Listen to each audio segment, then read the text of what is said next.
nitambue kuwepo kwa CEO mdogo kuliko wote ambaye yupo hapa. Tambueni kwamba nimezingatia uwepo wenu na itifaki nimeizingatia kwa kila mtu kwa nafasi yake. Fursa.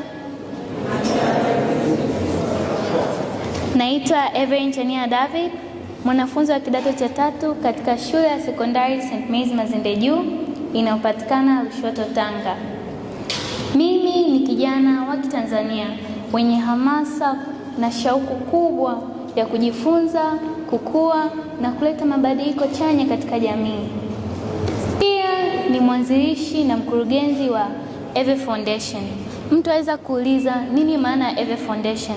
Eve Foundation ni taasisi inayojikita katika kukua na kumwezesha mwanamke, kijana na mtoto, kuwalinda, kuwainua na kuwakuza kupitia elimu, afya na uongozi. Licha ya umri wangu mdogo, nimechagua kuweka mipaka katika ndoto zangu. Nimebeba maono makubwa ya kuleta mabadiliko chanya katika jamii.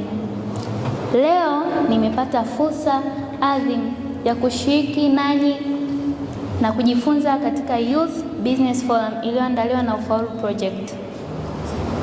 Kupitia jukwaa hili nimejifunza kutoka kwa viongozi, wafanyabiashara na wataalamu waliotutangulia katika maendeleo mbalimbali na sekta mbalimbali za maendeleo na ujasiriamali. Uzoefu huu umeniongezea maarifa na ujuzi kuendelea kujikita katika kuwainua watoto, wanawake na vijana. Nina shauku kubwa na hamasa ya kuwainua watoto, vijana na wanawake kwa kuwasaidia vijana kujitambua na kujiamini na kukuza vipaji vyao na kuwa viongozi wa baadaye. Kupitia maoni yangu, naamini kuwa ninaweza kuhamasisha wengine waweze kutumia uwezo wao kutatua changamoto mbalimbali zinazowakabili katika jamii. Pia mimi kama mwanafunzi na kiongozi kijana, ninaamini kuwa ninaweza kuhamasisha na kuwakuza watoto, vijana, kuleta maendeleo chanya katika jamii. Pia ninaamini kuwa elimu, nidhamu na uongozi ni nyenzo imara zinazosaidia katika kuleta mafanikio. Ndoto yangu ni kuwa daktari wa wanawake na watoto, a gynecologist.